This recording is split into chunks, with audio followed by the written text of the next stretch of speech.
আজকে আমরা উপস্থিত হয়েছি নেট সেটের ব্যাপারে আমাদের কিছু টিউটোরিয়াল ক্লাস নিয়ে, এবং যথাসম্ভব আমাদের আগের স্যার এই চ্যানেলটির তথাকথিত উদ্দেশ্য সম্বন্ধে ব্যাখ্যা করেছেন। এখন সরাসরি আমরা তো চ্যানেলের পক্ষ থেকে কিছু টিউটোরিয়াল ক্লাসের দিকে এগোচ্ছি। প্রথমেই যে জিনিসটা আমরা ফোকাস করব সেটা হচ্ছে দর্শনের পার্টটা। দর্শনের পার্টটা ভীষণ ইম্পর্টেন্ট এদিক থেকে, কারণ তথাকথিতভাবে ইউনিভার্সিটি যে সিলেবাসের মধ্যে আমরা পড়াশোনা করি সেখানে হয়তো আমার অপশান থেকে যায় যে হয়তো দর্শনের পার্টটাকে খানিকটা আমি ইগনোর করে অন্যান্য পার্টটাকে একটু স্ট্রং করে হয়তো ভালো একটা রেজাল্ট করে যেতে পারি। কিন্তু নেট বা সেটের মতো যে সর্বভারতীয় পরীক্ষাগুলি আছে বা রাজ্য স্তরের যে পরীক্ষা, যেখানে ভবিষ্যতের একজন প্রফেসর হওয়ার যে স্টেপ, সেই স্টেপটাকে কোয়ালিফাই করতে গেলে, অতিক্রম করতে গেলে আপনার কিন্তু দর্শনকে বাদ দিতে পারবেন না। কারণ প্রত্যেক বছরই নেট সেটে আপনি লক্ষ্য করবেন, আপনারা লক্ষ্য করবেন যে দর্শন থেকে ভালো রকমের কোশ্চেন থাকে। এখন যেটা হয় আমাদের এডুকেশনের ছাত্রছাত্রীদের ক্ষেত্রে, যে আমরা তথাকথিতভাবে দর্শনের ছাত্র বা ছাত্রী নই, ফলে দর্শনের অনেক বিষয়বস্তুই কিন্তু আমাদের অজানা থেকে যায়, এবং সেটা হয়তো সাবজেক্টের পরিপ্রেক্ষিতে খানিকটা স্বাভাবিকও যে সবটাকে হয়তো কমপ্লিট করা যায় না, কিন্তু সেই দুর্বলতা রেখে দিলে আমাদের নেট সেট কোনোদিনই কোয়ালিফাই করা সম্ভব হবে না। ফলে আমাদেরকে কিন্তু আমাদের নেট বা সেটের যে সিলেবাস আছে, এবং সেক্ষেত্রে বিশেষ করে ভারতীয় দর্শন, ওয়েস্টার্ন ফিলোসফি থেকে খুব বেশি কমপ্লিকেটেড কোশ্চেন হয় না এখনও পর্যন্ত, এবং কোশ্চেনগুলোও খুব সহজ মাত্রার থাকে ওয়েস্টার্নের দিক থেকে। সমস্যা হয় ভারতীয় দর্শনে। ভারতীয় দর্শনে যে তথাকথিতভাবে সিলেবাসের মধ্যে যেগুলো রয়েছে আমাদের, সেগুলো থেকে যে কোশ্চেনগুলো আসে সেই কোশ্চেনগুলোকে বুঝতে গেলে প্রথমত যেটা করতে হবে সেটা প্রত্যেকটা দর্শনকে খুব ভালোভাবে পড়তে হবে। এর জন্য প্রথম যারা হাতে খড়ি করছে, এই চ্যানেল হয়তো একদম স্পেসিফিকভাবে নেট সেটের জন্য, তবুও যদি এর বাইরে কোনো ভাই বা বোন দেখে থাকে তাহলে তাদেরকে প্রথমেই বলবো যে একদম এইচএসের একটা পাতি 11-এর বই দিয়ে শুরু করতে। সেক্ষেত্রে ভারতীয় দর্শন সম্বন্ধে বা ওয়েস্টার্ন ফিলোসফি সম্বন্ধে যে আলোচনাটা আছে সেখান দিয়ে তার হাতে খড়ি হোক। এবার এটা আস্তে আস্তে নিজে থেকে ডেভেলপ করে সেই বই থেকে উত্তীর্ণ হয়ে আমাদেরকে গ্র্যাজুয়েশন লেভেল বা মাস্টার ডিগ্রি লেভেলে যে বইগুলি আছে আস্তে আস্তে পড়ার অভ্যেসটা করতে হবে। কারণ বিগত কয়েক বছর থেকে আমরা লক্ষ্য করেছি যে ভারতীয় দর্শনের যে লেভেলের কোশ্চেন দেওয়া হচ্ছে সেটা একদম বই না পড়ে থাকলে কোনো ব্যক্তির পক্ষে কেবল সাজেস্টিভ কোশ্চেন পড়ে কিন্তু এটা কোয়ালিফাই করা বা এই প্রশ্নগুলির উত্তর দেওয়া সম্ভব হবে না। ফলে আমাদের প্রত্যেকের কাছে এটা অনুরোধ যে ফিলোসফির একদম বই পড়া শুরু করতে হবে। আমরা যদি ভারতীয় দর্শনের কিছু বৈশিষ্ট্যের দিকে লক্ষ্য করি তাহলে দেখব ভারতীয় দর্শনের যে বৈশিষ্ট্য যেটা এক্ষুনি আমি বললাম যে এটা একটা ইউনিক স্টাইল, যে ভারতীয় দর্শনে যখন কোনো বিষয়বস্তু আলোচনা করা হয় তখন সেই আলোচনাটাকে আমরা খানিকটা তুলনাত্মক আলোচনার মধ্যে দৃষ্টিভঙ্গি থেকে দেখি। অর্থাৎ সরাসরি কোনো দর্শন তার বিষয়বস্তুকে সরাসরি উপস্থাপনে না গিয়ে বিপক্ষ বা বিরুদ্ধ মত যেটা আছে সেটা খণ্ডন করে তারপরে নিজের মত প্রতিষ্ঠা করার একটা পদ্ধতি ভারতীয় দর্শনে প্রচলিত। অর্থাৎ এক্ষুনি যে উদাহরণটা দিলাম সেখানে দেখা যাবে যে ন্যায় বৈশেষিক দর্শন যখন সেখানে তারা আত্মার কথা ব্যাখ্যা করছেন, তখন আত্মার ডেফিনেশান দিচ্ছেন, তার ক্রাইটেরিয়া দিচ্ছেন, এবং আত্মার আত্মার বৈশিষ্ট্যের কথা বলছেন, বা আত্মার বন্ধনের কথা বলছেন, আত্মার মুক্তির কথা বলছেন। তার পাশাপাশি তারা কিন্তু বৌদ্ধ দর্শনে কী বলা হচ্ছে আত্মা সম্পর্কে, বা চার্বাক দর্শনে কী বলা হচ্ছে, সেই মতটাকেও ব্যাখ্যা করছে। এবং তারা দেখানোর চেষ্টা করছে যে আসলে এই যে চার্বাক দর্শনে যেখানে বলা হচ্ছে দেহ চৈতন্য বিশিষ্ট দেহই আত্মা, আত্মা বলে স্বতন্ত্র কোনো কিছু নেই, দেহের মধ্যে চেতনা যতকাল ছিল সেই সম্পূর্ণ দেহ সমেত এই চেতনাটাই আত্মা। এখন এই মতটাকে কিন্তু ন্যায় বৈশেষিক বা ন্যায় দর্শন খণ্ডন করছে, যে না, এটা কখনো হতে পারে না, যে চেতনা বিশিষ্ট দেহই আত্মা কী করে হতে পারে। সেই মতটাকে তারা খণ্ডন করছে। খণ্ডন করার পরে নিজের মতটা তারপরে বলছেন, দেখো ভাই, আত্মা হচ্ছে এই জিনিস। আত্মা আত্মা এইভাবে থাকে এবং আত্মার সঙ্গে দেহের সম্পৃক্তি এইভাবে ঘটে। দেহর মধ্যে আত্মা চালিত হওয়ার পরে আত্মা কিভাবে দেহকে পরিচালিত করে, কিভাবে দেহ আত্মার সংবন্ধনে আত্মা বন্ধন দশা হয় এবং আত্মা কিভাবে মুক্তি পায়। তাহলে এইভাবে এই যে তুলনাত্মক একটা আলোচনা বা বিপক্ষের মতটাকে সমালোচনা করে নিজের মত প্রতিষ্ঠা করা, এটা একটা ভারতীয় দর্শনের বিশেষ বৈশিষ্ট্য। এখন ভারতীয় দর্শনের এই বাইরে যে বিষয়বস্তুগুলোতে আমরা যাব, সেটা হচ্ছে ভারতীয় দর্শনে দেখা যাবে যে একটা আধ্যাত্মবাদী দর্শনের কথা। আমরা প্রায়ই এই দর্শনের কথা বা এই দৃষ্টিভঙ্গির কথা শুনে থাকি যে ওয়েস্টার্ন ফিলোসফি অনেকটা বেশি বস্তুনিষ্ঠ এবং ভারতীয় দর্শন অনেক বেশি আধ্যাত্মিক। তো কোথাও না কোথাও এর একটা বেশ আছে বলে আমরা মনে করি এবং দেখা যায় যে ভারতীয় দর্শন, যে কটি দর্শন দেখা যাবে সেক্ষেত্রে কিন্তু বিশেষ করে ন্যায় বৈশেষিক, বিশেষ করে সাংখ্যযোগ, বেদান্ত, এই দর্শনগুলোর মধ্যে আধ্যাত্মিকতার বীজ আমরা দেখতে পাই। সেক্ষেত্রে বারবার করে এই দর্শনগুলির মধ্যে আমরা ঈশ্বর, আত্মা, পাপ পুণ্য, কর্ম বা জন্মান্তরবাদ, এই তত্ত্বগুলির কথা বারবার করে ঘুরে ফিরে দেখতে পাই। তো এই যে আধ্যাত্মিকতার এই আধ্যাত্মিক বিষয়বস্তু কি? সাধারণত আধ্যাত্মিক বিষয়বস্তু বলতে আমরা সেই বিষয়বস্তুগুলোকে সাধারণত তুলে ধরে থাকতে চাই যেগুলো হচ্ছে আসলে বিমূর্ত বিষয়বস্তু, যেগুলোকে আসলে ধরা যায় না, ছোঁয়া যায় না, যেগুলো অনেকটা অনুভবের বিষয়। এখনই একটা টেবিল, একটা চেয়ার, সেটা আমার কাছে মূর্ত, সেগুলো ধরা যায়, ছোঁয়া যায়, কিন্তু একটা সংখ্যাতত্ত্বর একটা বিষয়বস্তু যাকে ধরা যায় না, ছোঁয়া যায় না, যেমন আত্মা, যেরকম পাপ পুণ্য, যেরকম ঈশ্বর, সেই বিষয়বস্তুগুলোকে আমরা সাধারণত আধ্যাত্মিক বিষয়বস্তু বলে থাকি। তাহলে দেখা যাবে যে ভারতীয় দর্শনে এই আধ্যাত্মিক বিষয়বস্তুর আলোচনা কিন্তু প্রত্যেক ছন্দে ছন্দে। ফলে ভারতীয় দর্শন কিন্তু অনেক বেশি আধ্যাত্মিক এই দৃষ্টিভঙ্গি থেকে। ভারতীয় দর্শনের যে বৈশিষ্ট্যগুলি আছে তার মধ্যে অনেক বিষয়বস্তু আছে এবং ভারতীয় দর্শনকে দেখা যাবে যে এই বৈশিষ্ট্যের পরিপ্রেক্ষিতে, এই বস্তু স্বীকারের পরিপ্রেক্ষিতে আবার দুই ভাগে ভাগ করা হয়েছে প্রাথমিকভাবে। ভারতীয় দর্শন হচ্ছে এক প্রকার নাস্তিক দর্শন, আর আরেক প্রকারে কিছু দর্শন আছে যারা আস্তিক দর্শন রূপে স্বীকৃত।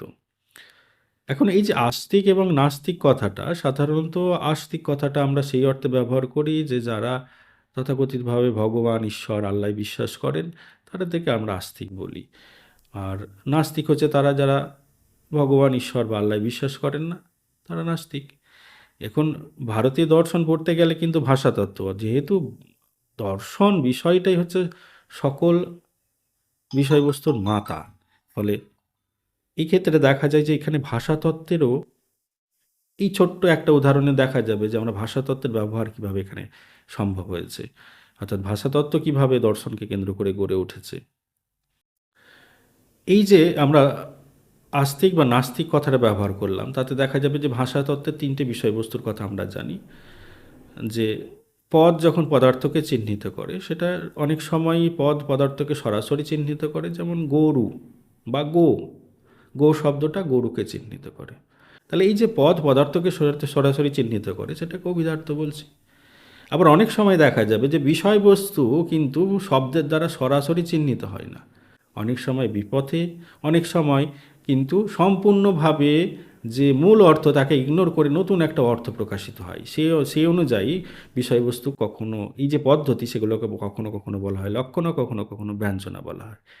তো আমরা ঠিক এই ক্ষেত্রে যেটা ঘটেছে, এই যে শব্দ দুটি আস্তিক এবং নাস্তিক, এই শব্দ দুটির ক্ষেত্রে আসলে ব্যঞ্জনা ঘটেছে। এই ব্যঞ্জনা জিনিসটা কীরকম? যে ক্ষেত্রে দেখা যাবে যে শব্দের যে মূল মূল মূল অর্থ, সেই অর্থকে সম্পূর্ণরূপে ইগনোর করে একটা নতুন অর্থ যে ক্ষেত্রে প্রকাশিত হয়, সেই অর্থটাকে এক্ষেত্রে এখন ব্যঞ্জনা বলা হয়। এই ব্যঞ্জনার ক্ষেত্রে দেখা যাবে যে আস্তিক কথাটা আমাদের সাধারণ অর্থে যারা ভগবান, ঈশ্বর বা আল্লাহ বিশ্বাসী তারা আস্তিক, নাস্তিকটা ঠিক উল্টো। এই কথাটাকে সম্পূর্ণরূপে অগ্রাহ্য করে অন্য একটা বিষয়বস্তু বোঝাচ্ছে। এখানে আস্তিক বলতে যারা বেদ অনুগামী, যারা বেদে বিশ্বাসী, তারাই হচ্ছে আস্তিক। যে দর্শন বা দর্শন সম্প্রদায়গুলি বেদ এবং বেদের বিষয়বস্তুতে বিশ্বাসী নয়, তারা হচ্ছে নাস্তিক। তাহলে সেই অনুসারে ভারতীয় দর্শনকে দুই ভাগে ভাগ করা হচ্ছে। এই যে আস্তিক এবং নাস্তিক দর্শন, সে অনুসারে তথাকথিতভাবে তিনটি দর্শন হচ্ছে নাস্তিক দর্শন, এক হচ্ছে চারবাক বৌদ্ধ, তিন হচ্ছে জৈন। আস্তিক দর্শন সাংখ্য, যোগ, ন্যায়, বৈশেষিক, বেদান্ত, মীমাংসা, এইভাবে তথাকথিত 6টি দর্শন আস্তিক দর্শন। তো এই যে আস্তিক দর্শন, তার মধ্যেও আবার নানা রকম বিভাজন আছে। যে কিছুজন আছে যে সরাসরি বেদে যা কিছু বলা হয়েছে সবকে টপ টু বটম গ্রহণ করা, এবং কিছুজন বলেছে যে বেদের সিদ্ধান্তগুলিকে গ্রহণ করব, কিন্তু আমরা নিজেদের একটা নিজস্ব নিজেদের একটা মত আমাদের ক্ষেত্রে থাকবে। তো এই নিয়ে যে বিভাজন আছে সেটা প্রত্যেকেই কিন্তু বইয়ের মধ্যে পেয়ে যাবে, আমরা ভবিষ্যতে ওইটা নিয়ে আলোচনা করব। আর নাস্তিক দর্শন, যে নাস্তিক দর্শন আছে তাকে কিন্তু একই রকমভাবে দুই ভাগে ভাগ করা হয়েছে, চরম নাস্তিক এবং নরম নাস্তিক। অর্থাৎ এই ক্ষেত্রে চরম নাস্তিক বলা হচ্ছে এই ক্ষেত্রে চার বাক্যে, এবং বাকি দুজনকে বলা হয়েছে ওই অর্থে নরমপন্থী নাস্তিক।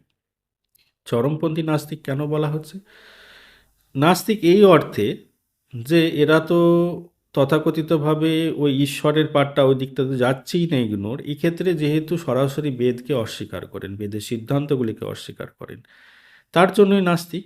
তার পাশাপাশি দেখা যাবে যে নাস্তিক এবং আস্তিক এই দর্শনগুলির মধ্যে, যদিও নাস্তিক দর্শন এমন অনেক দর্শন আছে যারা ঈশ্বরে বিশ্বাস করেন না, কিন্তু ঈশ্বরে বিশ্বাস না হলেও কিন্তু জন্মান্তর, পাপ পুণ্য, কর্মবাদ, এগুলোতে বিশ্বাসী।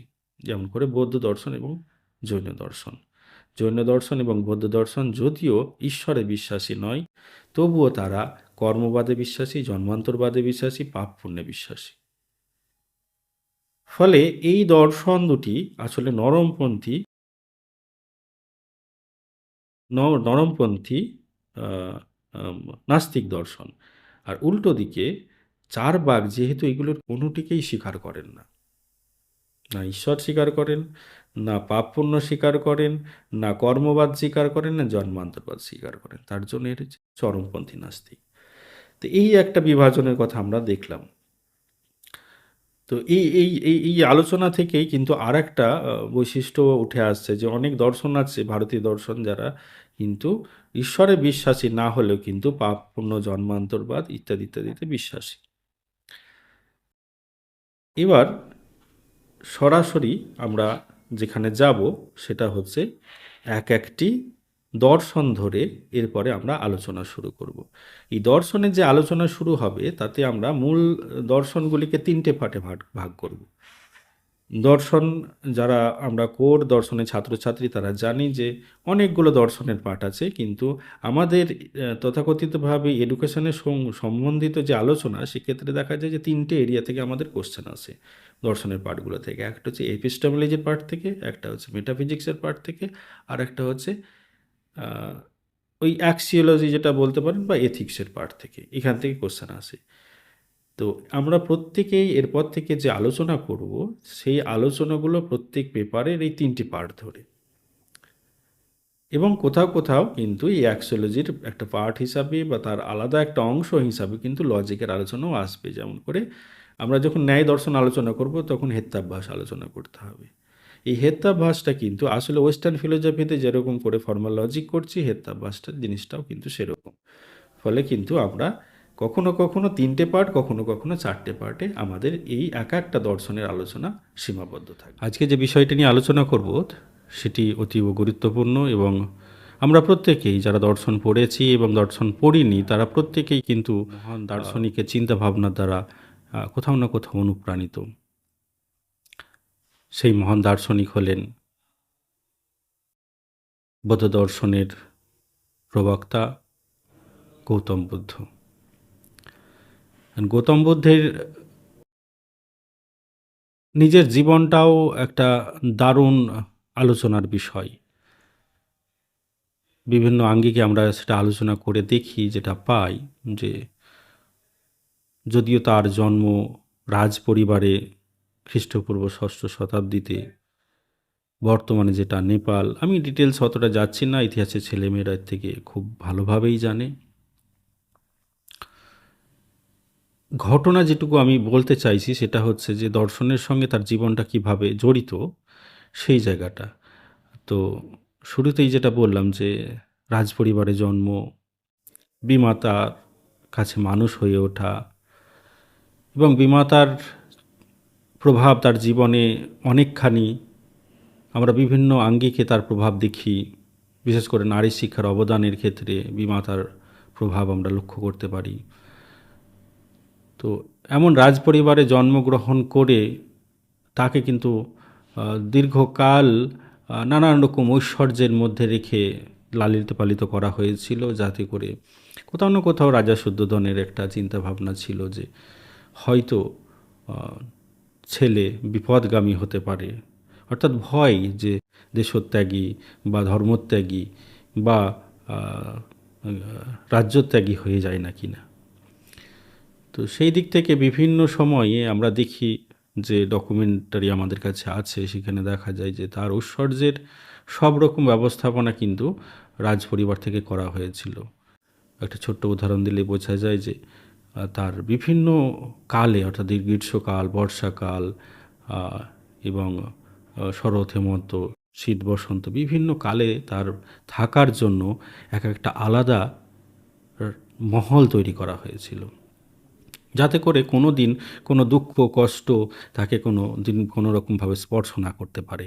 তো এর পরবর্তী দেখা যায় যে দীর্ঘকাল তিনি এই ঐশ্বর্যের জীবন পালন করার পরেও যখন সংসার জীবনে অবতীর্ণ হলেন, সংসার জীবনে সংসার ধর্ম পালন করছেন, ইতিমধ্যে একটা পুত্র সন্তানও জন্মগ্রহণ করেছে। তো তারপরেও হঠাৎ একদিন তিনি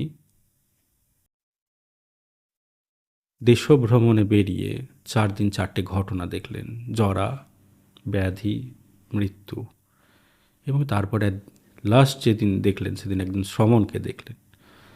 তো প্রত্যেকবারই তার প্রশ্ন ছিল এটা কি, কারণ তার আগে এমন ঐশ্বর্যে তিনি মানুষ হয়েছেন, দুঃখ কষ্ট কোনো দিন দেখেননি। সেই অর্থে জরাকে দেখে প্রশ্ন করলেন এটা কি, মৃত্যু দেখে প্রশ্ন করলেন এটা কি, ব্যাধি দেখে প্রশ্ন করলেন এটা কি। তার সঙ্গে যারা ছিলেন রাজপরিবারের তরফ থেকে তারা যথাসাধ্য উত্তর দেওয়ার চেষ্টা করলেন, এবং শেষে এই যে চতুর্থ ব্যক্তিকে দেখলেন, একজন সমন, অর্থাৎ তথাকথিতভাবে একজন সন্ন্যাসী, এবং তার যে উজ্জ্বল চেহারা এবং তার যে দীপ্তিময় চেহারা, সেটা কিন্তু অনেক প্রশান্তি এনে দিল। এত এতদিন, এই 3 দিন যেভাবে তিনি দুঃখ কষ্ট ব্যাধি মৃত্যুকে দেখেছেন, তো কোথাও না কোথাও তার পরিত্রাণের একটা উপায়, একটা আভাস কিন্তু এই শ্রমণের চেহারার মধ্যে তিনি পেলেন। তাই যেটা মনে হয় ঐতিহাসিক দৃষ্টিভঙ্গি থেকে বা দার্শনিক দৃষ্টিভঙ্গি থেকে বিশ্লেষণ করে দেখলে, যে এত ঐশ্বর্যের মধ্যে, এত প্রাচুর্যের মধ্যে থেকেও কিন্তু শেষ পর্যন্ত গৌতম বুদ্ধকে এই জরা, ব্যাধি, মৃত্যু, এই যে শোক তাপ, এইটা গ্রাস করে ফেলল, এবং তিনি ব্যথিত হলেন। তিনি আসলে চিন্তা করতে লাগলেন যে এর থেকে পরিত্রাণ কোথায়। জগতে আমরা সকলেই সুখ চাই, এবং অবিমিশ্রিত সুখ বলে জগতে কোনো কিছু নেই। যা কিছু আমরা, যে জীবনটা আমরা অতিবাহিত করছি বা ভবিষ্যৎ যে জীবনটা আমরা পাবো, সেখানে কোথাও কিন্তু অবিমিশ্রিত সুখ বলে কিছু থাকবে না। চিরকালই সুখের পাশাপাশি দুঃখ থাকবে, বা অনেক সময় দুঃখটাকেই আমাদের জীবনের বড় বলে মনে হয় অনেকের ক্ষেত্রে। তো তার পরিত্রাণ খোঁজার জন্যই গৌতম বুদ্ধ একদিন রাতের বেলায় তার ছেলে এবং স্ত্রীকে রেখে রাতের অন্ধকারে তিনি এই প্রশ্নের উত্তর খুঁজতে বেরোলেন। সুদীর্ঘকাল তার তপস্যা করে অবশেষে তিনি এক প্রশান্তি পেলেন, সত্যের অনুসন্ধান পেলেন। এই যে সত্যের অনুসন্ধান তার এখানে শেষ হলো, সত্যকে তিনি খুঁজে পেলেন, এবং সেটাকে আমাদের দার্শনিক পরিভাষায় আমরা বলছি চতুরার্য সত্য, অর্থাৎ চরম সত্য। যে সত্যকে তিনি অনুধাবন করলেন, সেই 4টি চরম সত্য হলো: দুঃখ আছে, দুঃখের কারণ আছে, দুঃখের নিবৃত্তি সম্ভব, এবং দুঃখের নিবৃত্তির পথ আছে। তো এই যে সামগ্রিকভাবে দার্শনিক চিন্তাধারা বৌদ্ধ দর্শনের, এটা গৌতম বুদ্ধের নিজের জীবনের সঙ্গে অনেকটা সম্পর্কযুক্ত। কারণ অনেক প্রাচুর্যের মধ্যে থেকেও তিনি কিন্তু দার্শনিক আলোচনা থেকে নিজেকে দূরে রাখতে পারেননি। ফলে দেখা গেছে যে সাধারণ মানুষের আপনার আমার কষ্টের লাঘব কীভাবে হবে, সমস্যার সমাধান কীভাবে হবে, সেটা খুঁজতেই তিনি কিন্তু বেরিয়ে পড়লেন নিজের স্ত্রী পুত্রকে রেখে, রাজ্য রেখে, রাজভার রেখে। এখন কতিপয় যে বিষয়ে আমরা উপস্থিত হব সেটা হচ্ছে যে ভারতীয় দর্শনের এই যে দর্শন, তার প্রথম পাঠ আমরা এই ক্ষেত্রে স্বাভাবিকভাবে যে অংশটাকে বেছে নিচ্ছি সেটা হচ্ছে অধিবিদ্যার পাঠটা। কারণ ভারতীয় দর্শনের এই যে এই পাঠটা, অর্থাৎ বৌদ্ধ দর্শনের মূল আলোচ্য বিষয়বস্তু দুটো দিক সব থেকে ভাইটাল। একটা হচ্ছে অধিবিদ্যা, দ্বিতীয় হচ্ছে নীতিবিদ্যা। এই যে অধিবিদ্যক আলোচনা, এই অধিবিদ্যক আলোচনার প্রথম সূত্রপাতটাই হচ্ছে চতুরার্য সত্য দিয়ে। চতুরার্য সত্য কি? চারটে সত্যের কথা বলা হলো। এই চারটে সূত্রকে কেন্দ্র করেই কিন্তু যাবতীয় বৌদ্ধ দর্শনের তাত্ত্বিক বিষয়বস্তুগুলি উঠে এসছে। যেমন করে প্রথমেই যেটা আসে সেটা হচ্ছে সত্য আছে, তত্ত্ব আছে জগতে কি, সেটা ব্যাখ্যা করতে গিয়ে দুঃখের কথা এসছে। এই জগতে দুঃখ আছে এবং দুঃখের কারণ আছে। দ্বিতীয় সত্য হিসাবে বলা হয়েছে দুঃখের কারণ আছে। এই দুঃখের কারণ আছে, এই যে দ্বিতীয় আর্য সত্য, এই দ্বিতীয় আর্য সত্যকে কেন্দ্র করেই কিন্তু বৌদ্ধ দর্শনের বেশিরভাগ তাত্ত্বিক ঘটনার উল্লেখ বা উৎপত্তি। যেমন করে আমরা যে তত্ত্বের কথা আমরা এখানে প্রথমে উল্লেখ করব সেটা হলো প্রতীত্য সম্মতবাদ। এই যে প্রতীত্য সম্মতবাদ, এই তত্ত্বটায় উঠে এসেছে আসলে দ্বিতীয় আর্য সত্য থেকে। প্রতীত্য সম্মতবাদ কি? প্রতীত্য মানে একটার থেকে আর একটা, সম্মতবাদ মানে উৎপত্তি। খুব ভালোভাবে এটা আলোচনা করলে, বোঝার চেষ্টা করলে দেখতে পাবো আমরা যে প্রথমেই যেটা আমরা অস্বীকার করি বা বৌদ্ধ দর্শন প্রথমেই যেটা অস্বীকার করার চেষ্টা করছে সেটা হচ্ছে জগতে এমনই কোনো কিছুই ঘটে না। অর্থাৎ জগতে আকস্মিকভাবে হঠাৎ করে হয়ে গেল এমন কোনো জিনিস নেই। জগতে যা কিছু ঘটে তা আবশ্যিকভাবে তার নির্দিষ্ট কোনো কারণ আছেই আছে। অনেক সময় সে কারণ আমাদের কাছে খুব ব্যক্ত হয়, খুব সহজেই আমরা ধরে ফেলতে পারি, অনেক সময়ই কিন্তু সেটা প্রচ্ছন্ন থাকে, কিন্তু তার কারণ আবশ্যিকভাবে কোনো না কোনো কিছু আছেই। এমনি কোনো কিছুর উৎপত্তি হয় না।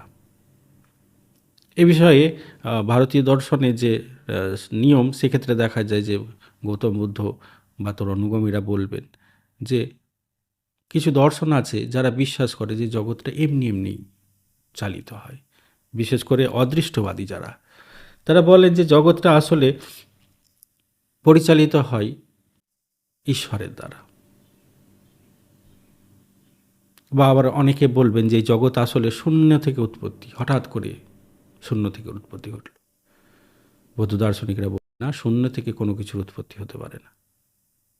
যা কিছু ঘটেছে তা নিশ্চিতভাবে কোনো না কোনো কারণ থেকে ঘটেছে। আর বৌদ্ধ দার্শনিকেরা তথাকথিতভাবে ঈশ্বরকে অস্বীকার করেন। ঈশ্বরের কোনো প্রমাণ নেই, কাজে ঈশ্বর স্বীকারের কোনো যুক্তি নেই। তো এই যে প্রতীত্য সম্মতবাদ, এই এক নীতি, সেই নীতি আসলে এসছে চতুরার্য সত্য থেকে। এর প্রধান বক্তব্য বিষয় হলো জগতে কোনো কিছুই এমনি ঘটে না, আকস্মিকভাবে ঘটে না। যেটা আমরা দেখেছিলাম এর আগে, চার্বাক দার্শনিকেরা জগৎ ব্যাখ্যা করতে গিয়ে বললেন যে যদৃচ্ছ নিয়মে জগতের উৎপত্তি। ক্ষিতি, অতেজ, চারটে মহাভূত হঠাৎ করে নিজেদের মধ্যে খেয়াল বসে মিলিত হয়ে জগতের উৎপত্তি ঘটেছে। কি কারণ জানি না। বৌদ্ধ দর্শন কিন্তু এটা বিশ্বাস করে না। গৌতম বুদ্ধ, তার অনুগামীরা এবং বৌদ্ধ দার্শনিকেরা যারা, তারা বলেন জগতে কোনো কিছুই এমনি ঘটতে পারে না। যা কিছু ঘটে এই জগতে তার নিশ্চিতভাবে তার পিছনে কোনো না কোনো কারণ আছে। এবং কারণ কার্য প্রতিক্রিয়ার এই যে পরম্পরাতে এই জগতের উৎপত্তি। এর পরবর্তীতে যে তত্ত্বটির কথা আসে সেটা হলো কর্মবাদ। কর্মবাদের মূল বক্তব্য বিষয় হলো যেমন কর্ম তেমন ফল। অর্থাৎ এই জগতে কোনো কর্মই এমন অবস্থায় নয় যেটা ফল প্রসব করে না।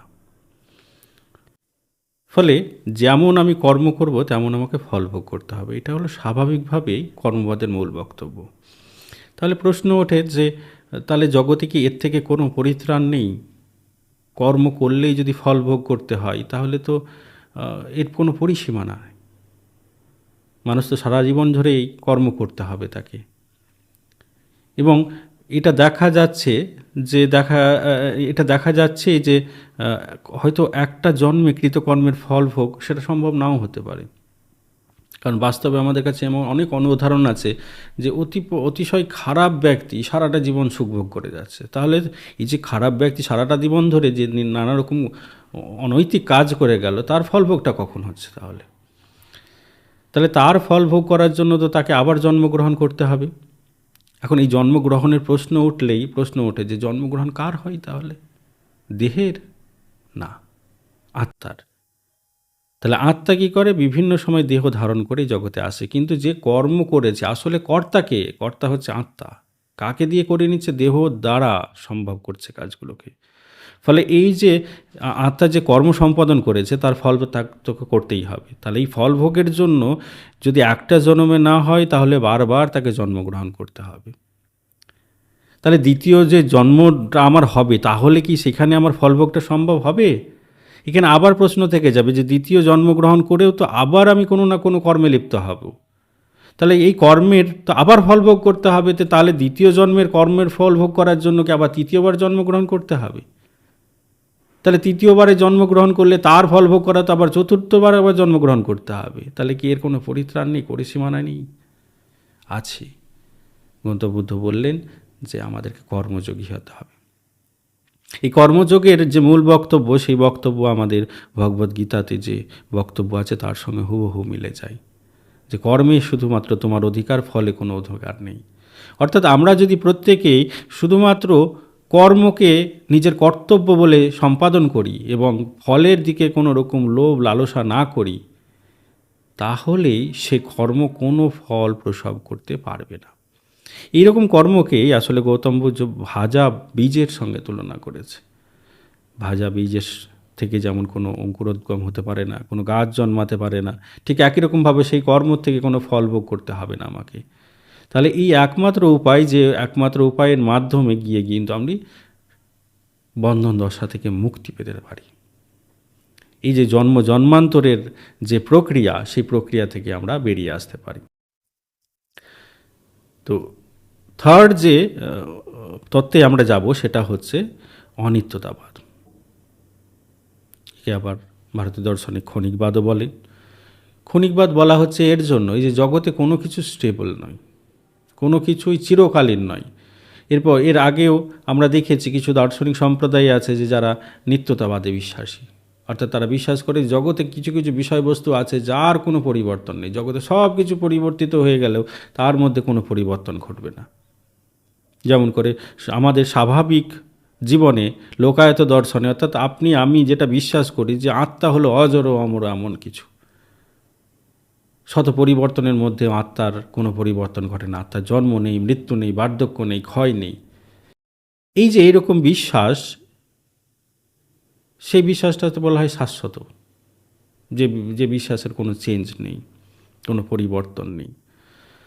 এইরকম বিশ্বাসকেও কিন্তু ভারতীয় দর্শনের এই যে দর্শন, সেখানে খণ্ডন করা হলো এবং বলা হলো যে জগতে কোনো কিছুই চিরস্থায়ী নয়, সব কিছুই আসলে ক্ষণস্থায়ী, মোমেন্টারি। এবং এই ক্ষণিকত্বই আসলে সত্যের লক্ষণ। যেখানে অন্যান্য দর্শন সতের লক্ষণ, সৎ মানে এখানে বুঝতে হবে আসলে এখানেও একটা ব্যঞ্জনা, সৎ কথাটার মধ্যেও আসলে ব্যঞ্জনা রয়েছে। সৎ মানে অনেক সময় আমরা ধার্মিক ইত্যাদি ইত্যাদি বুঝে থাকি, কিন্তু এখানে সৎ মানেই বুঝতে হবে ভারতীয় দর্শনে অস্তিত্বশীল। তাহলে এই সতের লক্ষণে এখন বলা হচ্ছে, অনেক ভারতীয় দর্শন বিশেষ করে বেদান্ত যখন বলছে যে ত্রিকাল অবাধিত তাই সৎ, তিন কালে যা ছিল, অতীতে যা ছিল, ভবিষ্যতে যা থাকবে, বর্তমানে যা আছে তাই হচ্ছে সৎ। কিন্তু বৌদ্ধ দর্শন সেখানে সতের লক্ষণে কী দিল? অর্থক্রিয়কারিত্ব সৎ লক্ষণ, যে কাজটা যার থেকে কোনো কিছু উৎপত্তি হতে পারে, যার থেকে কোনো কিছু কর্ম সম্পাদিত হতে পারে, তাই সৎ।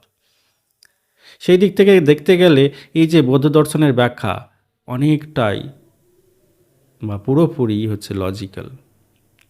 অর্থাৎ যার মধ্যে পরিবর্তন আছে তার কাছ থেকেই কোনো কিছুর উৎপত্তি ঘটতে পারে, যার পরিবর্তন নেই তার কাছ থেকে কোনো কিছু আশা করা যায় না।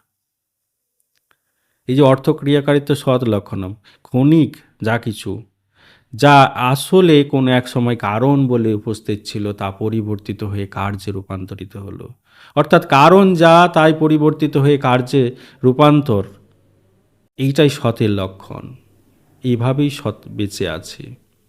কিন্তু যারা শাশ্বতবাদে বিশ্বাসী তারা বলছেন যে যা প্রকৃতই সৎ তা কোনো দিন পরিবর্তিত নয়, যা পরিবর্তিত নয় তার থেকে কোনো কিছুই সম্ভব নয় কোনো কালে।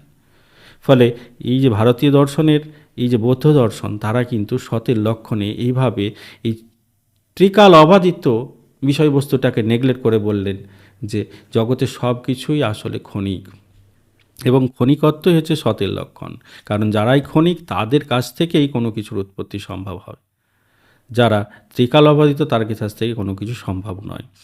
এখন এই ক্ষণিকত্বের ব্যাখ্যা দিতে গিয়ে বলেছেন, অনেক সময় আমরা ভারতীয় দর্শনে এবং পাশ্চাত্য দর্শনে দ্রব্যের কথা জেনে থাকি। দ্রব্য হলো এমন কিছু যা শত পরিবর্তনশীল, গুণের শত পরিবর্তনশীলতার মধ্যেও নিজেকে অক্ষুণ্ণ রাখে। বা ভারতীয় দর্শনে যখন ন্যায় বৈশেষিক ব্যাখ্যা করছেন দ্রব্যের ব্যাখ্যা, তখন বলছেন যে গুণের এবং কর্মের আধার হলো দ্রব্য। অর্থাৎ গুণ এবং কর্ম যাকে কেন্দ্র করে বেঁচে আছে তাই হলো দ্রব্য। এই যে গুণ এবং কর্ম, সেগুলোকে আমরা খুব ভালোভাবে লক্ষ্য করলে দেখতে পাবো এগুলো পরিবর্তনশীল। কিন্তু এই পরিবর্তনশীল সত্তার পেছনে যে সত্তাটাকে স্বীকার করা হয়েছে সেই সত্তাটাকে বলা হয়েছে অপরিবর্তনশীল দ্রব্য। আম গাছ, তাকে একটা দ্রব্য হিসাবে আমরা ধরতে পারি। এই আম গাছ ছোটোবেলাতে তার রূপটা অন্যরকম, আরও বড় হলো তার রূপটা অন্যরকম, সে যখন ফল দিতে শুরু করলো তার রূপটা অন্যরকম, 10 বছর 20 বছর 50 বছর পরে তার রূপটা পাল্টাতে থাকবে, কিন্তু বস্তুত সে চিরকালই আম গাছ থাকবে। এই যে ব্যাখ্যা, সেটাই হচ্ছে আসলে দ্রব্যত্বের ব্যাখ্যা। এখন ভারতীয় দর্শনের অন্যান্য দর্শন যেখানে দ্রব্যকে স্থায়ী হিসাবে স্বীকার করছে, বৌদ্ধ দর্শন সেখানে দ্রব্যের মতো বিষয়বস্তুকেও বলছে ক্ষণস্থায়ী, অর্থাৎ মোমেন্টারি। অর্থাৎ এই যে দ্রব্যের বিষয়বস্তু, সেই বিষয়বস্তুটা প্রতি ক্ষণে ক্ষণে পরিবর্তিত হচ্ছে।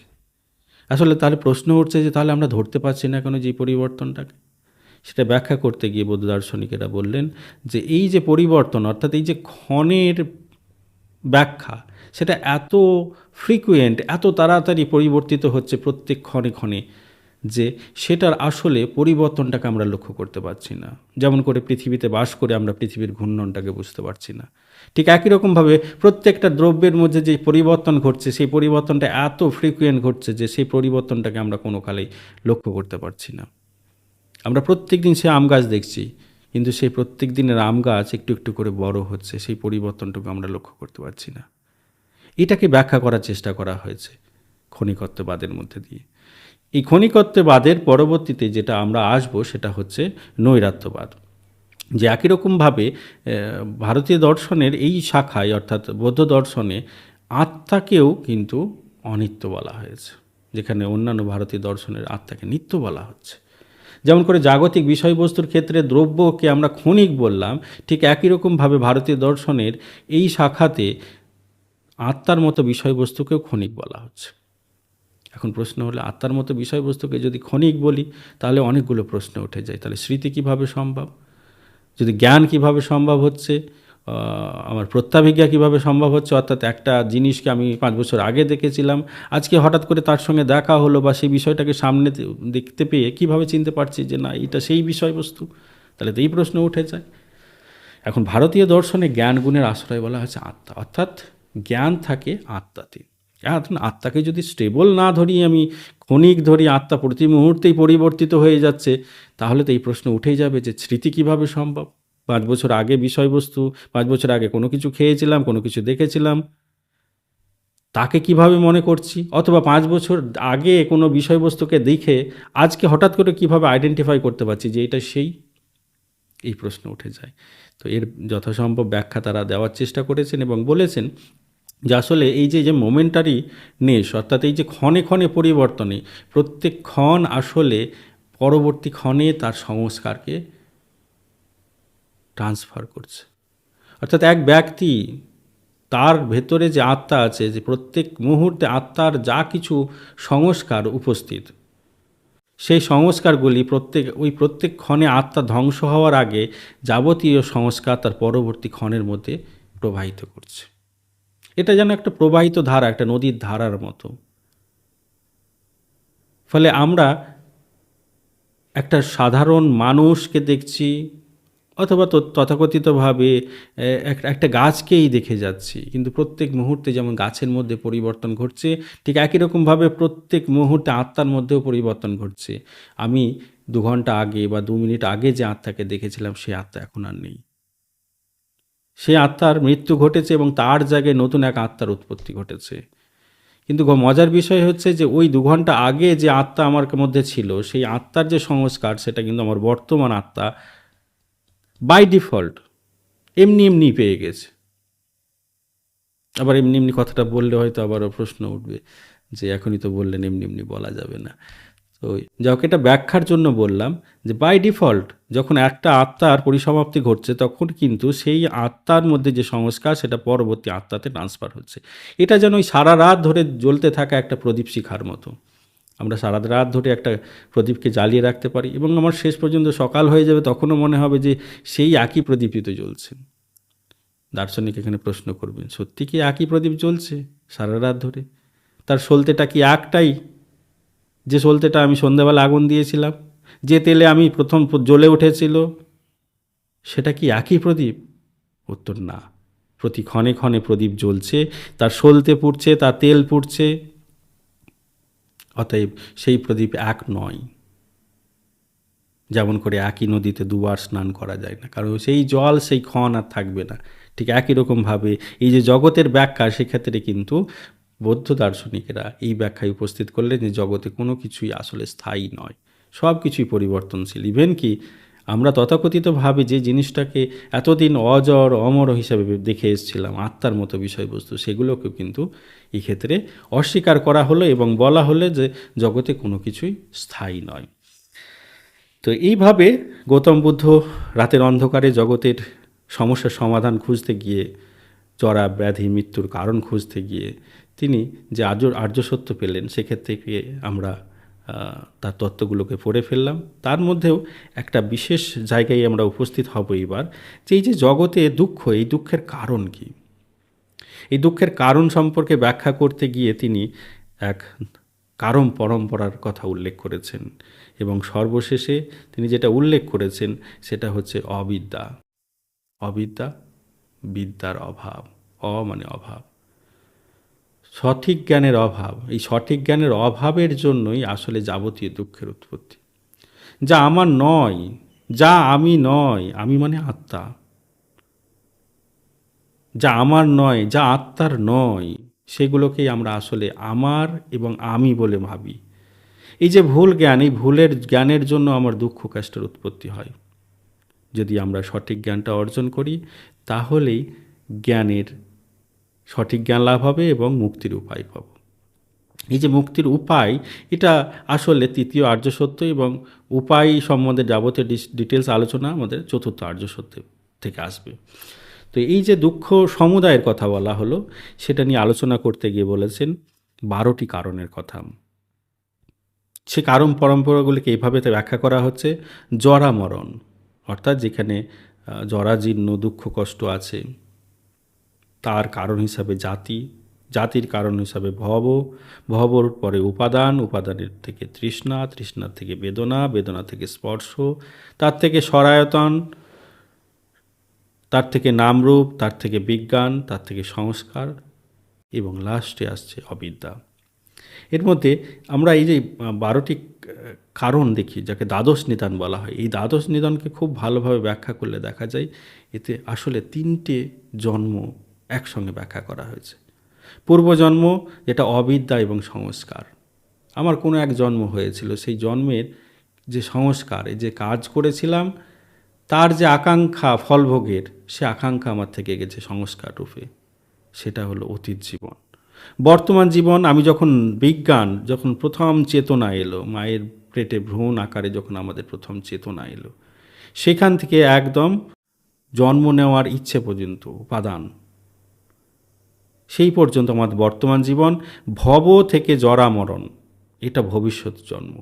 এটা আসলে বর্তমান জন্ম হলেও এর ভেতরেই আসলে ভবিষ্যতের অঙ্কুর সেটা প্রস্ফুটিত হচ্ছে। অর্থাৎ এই যে আমরা দেখি সাধারণভাবে একটা মানুষের অনেক বয়স হয়ে গেছে, তবুও তার মরার ভয়, মরে যাব। এই ভয়টা কেন? কারণ এই ব্যক্তির আসলে আকাঙ্ক্ষা আছে। কি আকাঙ্ক্ষা আছে? এই যে জগতের রং, রূপ, স্পর্শ, গন্ধ, সেগুলোকে আবার ভোগ করার ইচ্ছে আছে। সে জানে আমি মরে গেলে এগুলো ভোগ করতে পারবো না। অর্থাৎ এই যে আকাঙ্ক্ষা, এই যে সংস্কার তার ব্রেনের মধ্যে থেকে গেছে, তার আত্মার মধ্যে থেকে গেছে, এই সংস্কারই আসলে বীজরূপী আসলে ভবিষ্যতে আর একটা জন্মকে টেনে আনবে। তো এই ছিল আমাদের দ্বিতীয় আর্য সত্যের ব্যাখ্যা। এবং তৃতীয় আর্য সত্যেতে আসছে আমাদের, যেখানে বলা হলো দুঃখের নিবৃত্তি সম্ভব। অর্থাৎ এই যে জগতে যা কিছু দুঃখ দেখছি আমরা, এই দুঃখ চিরকালীন নয়, এরও পরিসমাপ্তি সম্ভব। অর্থাৎ দুঃখ, জরা, ব্যাধি, মৃত্যু, এই যে দুঃখ কষ্ট, সেখান থেকেও কিন্তু পরিত্রাণ পেতে পারি আমরা, কিন্তু পরিত্রাণের সঠিক পথ আমাদের জানতে হবে।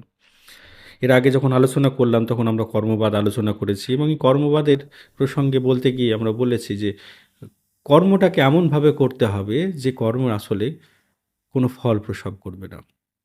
প্রসঙ্গত উল্লেখ্য যে আমরা কর্মকে দুই ভাগে ভাগ করছি এক্ষেত্রে, সকাম কর্ম এবং নিষ্কাম কর্ম। সকাম কর্ম হলো সেই কর্মগুলি যে ক্ষেত্রে কর্ম সম্পাদন করার পরেই বা কোনো কাল পরে সেই কর্মের ফল ভোগ করতে হয়। আর দ্বিতীয় যে কর্মের কথা বলা হচ্ছে সেটা হচ্ছে নিষ্কাম কর্ম। অর্থাৎ এমন কর্ম যে কর্মের ফল ভোগ আমাকে করতে হয় না। এক্ষেত্রে বৌদ্ধ দার্শনিক তথা গৌতম বুদ্ধ এই দ্বিতীয় প্রকার কর্মের কথা এখানে উল্লেখ করেছেন, যে দুঃখ কষ্ট জরা ব্যাধির থেকে, মৃত্যু থেকে যদি পরিত্রাণ পেতে হয়, এই বারে বারে জন্মগ্রহণ থেকে, দুঃখের কষ্ট থেকে যদি পরিত্রাণ পেতে হয়, তাহলে আমাকে নিষ্কাম কর্মী হতে হবে। এবং এই নিষ্কাম কর্মী হওয়ার পথটাও কিন্তু খুব সচ্ছল নয়। সচ্ছল এই অর্থে এই কথাটা আমি ইউজ করছি যে আমি আজকেই মনে করলাম কালকেই হয়ে গেলাম, এমনটা নয়, কিন্তু এটাও কঠিন কৃচ্ছতা সাধনের ব্যাপার। যেভাবে গৌতম বুদ্ধ খুব কৃচ্ছতা সাধনের মাধ্যমেই এই সত্যকে অনুভব করেছিলেন, ঠিক একই রকমভাবে ঠিক ততটা কঠিন পথ অতিক্রম করেই কিন্তু আসলে আমরা মহানির্বাণ লাভ করতে পারি, মুক্তি পেতে পারি। অর্থাৎ এই যে জগতের প্রতি আমাদের বন্ধন দশা, এই যে আত্মা জগতের সঙ্গে বাঁধা পড়েছে, সেই বোধিত আত্মাকে মুক্তির পথ দেখাতে পারি, কিন্তু সেই পথও যথেষ্ট কঠিন, কিন্তু পথ আছে। এর ব্যাখ্যা করতে গিয়ে সেক্ষেত্রে গৌতম বুদ্ধ এবং বৌদ্ধ দার্শনিকেরা 8টি পথের কথা বললেন, যেটা আমাদের বিশেষভাবে অষ্টাঙ্গিক মার্গ নামে পরিচিত। এর কথা আমরা প্রায় প্রত্যেকেই জানি। এই অষ্টাঙ্গিক মার্গটি হল সম্যক দৃষ্টি, সম্যক সংকল্প, সম্যক বাক, সম্যক কর্মান্ত, সম্যক আজীব, সম্যক ব্যায়াম, সম্যক স্মৃতি, সম্যক সমাধি।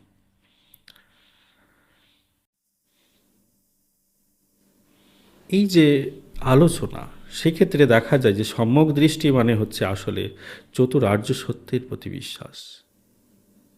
এই যে সত্য, যে সত্য গৌতম বুদ্ধ অনুধাবন করলেন, সেই সত্য জ্ঞানের প্রতি সবাইকে বিশ্বাস রাখতে হবে। সম্যক সংকল্প, সম্যক জ্ঞান হলেই দুঃখ মুক্তি হয় না, সম্যক সংকল্পের প্রয়োজন পড়ে। অর্থাৎ আমাকে সংকল্পিত হতে হবে যে আমি এই পথে যাবো, আমাকে দৃঢ় বাসনা থাকতে হবে, তবেই কিন্তু এই পথ আমরা লাভ করতে পারবো। সম্যক বাক, এক্ষেত্রে বোঝা যাচ্ছে যে আমাদের যে আলোচনা, আমাদের যে ভাষণ, আমাদের যে কথাবার্তা, প্রত্যেকটা ক্ষেত্রেই আসলে আমাকে মিথ্যা কথন, কটু কথন থেকে দূরে থাকতে হবে, পরনিন্দা পরচর্চা থেকে দূরে থাকতে হবে। এই পথে পরিচালিত হয়ে কোনোদিন আমরা সমস্যা সমাধান করতে পারবো না, কোনো দিনই আমরা মুক্তি পাবো না যদি না নিজের বাক্যে অর্থাৎ নিজের বচনকে পরিচালিত করি। সম্যক সম্যক কর্মান্ত, সম্যক আচরণ হচ্ছে সম্যক কর্মান্ত। সম্যক আচরণ মানে কাম, ক্রোধ, লোভ, লালসা, মদ, মোহ, মায়া, মশ্চর্য থেকে দূরে থাকা। সম্যক আজীব অর্থাৎ জীবিকা আমার এমন হতে হবে যে জীবিকা কোনো অসৎ উপায়ের দ্বারা পরিচালিত নয়, যে জীবিকা সবসময় কোনো মিথ্যা ভাষণ, অসৎ পথে উপার্জিত কোনো অর্থের দ্বারা পরিচালিত নয়, বা অযাচিতভাবে কোনো প্রাণী হত্যা, নিরীহ প্রাণী হত্যা, মানুষের জীবন হানি ঘটে এমন কোনো প্রবৃত্তির দ্বারা, এমন কোনো জীবিকার দ্বারা পরিচালিত অর্থের দ্বারা জীবন পরিচালিত হলে কিন্তু এই মুক্তির স্বাদ আমি কোনোদিন পাবো না। সম্যক ব্যায়াম অর্থাৎ সৎ চিন্তা ও সৎ প্রবৃত্তির অনুশীলনই হলো সম্যক ব্যায়াম। চিন্তাটা আমার সৎ হতে হবে এবং সে অনুসারে প্রবৃত্তি থাকতে হবে, মনের ইচ্ছেটা থাকতে হবে আমার। সম্যক স্মৃতি, সম্যক স্মৃতি এক্ষেত্রে একই রকমভাবে যে সত্য চতুষ্টয়ের সম্যক জ্ঞান সর্বদাই মনে রাখা, অর্থাৎ যে চতুরার্য সত্য, সেই চতুরার্য সত্যকে কিন্তু সব সময় স্মরণে রাখতে হবে। এক্ষেত্রে সম্যক স্মৃতি বলতে তাই বুঝতে হবে। সম্যক সমাধি, এই উল্লিখিত 7টি অঙ্গ যথাযথভাবে অনুষ্ঠিত হলেই আমরা আসলেই আস্তে আস্তে জগতের বিষয়বস্তু থেকে বিচ্ছিন্ন হতে থাকব। যখনই একটি একটি করে আমরা পথ অনুসরণ করতে পারবো, জগতের বিষয়বস্তু আমার কাছ থেকে দূরে হবে। এর আগে পর্যন্ত যে বিষয়বস্তুগুলি ছিল সেগুলো কি হচ্ছিল, যে আমার দৃষ্টিভঙ্গি থেকে অর্থাৎ আত্মার দৃষ্টি থেকে মনে হচ্ছিল এই অবস্থাটা আমার, এই দুঃখটা আমার, এই সুখটা আমার, এই দেহের অবস্থাটা আমার। কিন্তু যখনই এই সম্মুখের পথ, এই যে অষ্টাঙ্গিক মার্গের যে পথ, সেই পথে হাঁটা শুরু করেছি, তখনই একটু একটু করে আত্মা কিন্তু জগৎ থেকে বিচ্যুত হতে শুরু করেছে এবং একটা পর্যায়ে গিয়ে সম্যক সমাধি লাভ করছি, যখন সম্পূর্ণরূপে আত্মা জাগতিক বিষয়বস্তু থেকে, জাগতিক বন্ধন থেকে মুক্তি লাভ করছে। এই মুক্তি লাভ অবস্থাটাকেই বলা হচ্ছে আসলে নির্বাণ। কিন্তু এই নির্বাণের স্বরূপ কীরকম সেটা বিষয়েও কিন্তু ভারতীয় দর্শনের মধ্যে নানান রকম মত প্রচলিত আছে। পরবর্তীতে আমরা যখন অন্যান্য দর্শন আলোচনা করব তখন কিন্তু এই তুলনাত্মকভাবে এই যে নির্বাণ বিষয়বস্তুটাকে সেটাও দেখে নেব আমরা। এক্ষেত্রে নির্বাণকে এক চির সুখের অবস্থা বলে কেউ কেউ বর্ণনা করেছেন, কেউ কেউ বলেছেন যে নির্বাণ হলো আসলে একটা অবস অবর্ণনীয় একটা অবস্থা, যে অবস্থাটা আসলে কীরকম সেটার কোনো ব্যাখ্যা দেওয়া যায় না, না এটা সুখ না দুঃখ। পরবর্তী টিউটোরিয়ালে আমরা এর গুরুত্বপূর্ণ অন্য একটা আঙ্গিক, সেটা হচ্ছে নীতিবিদ্যা, মূল্যবিদ্যা, সেটা নিয়ে আলোচনা করব।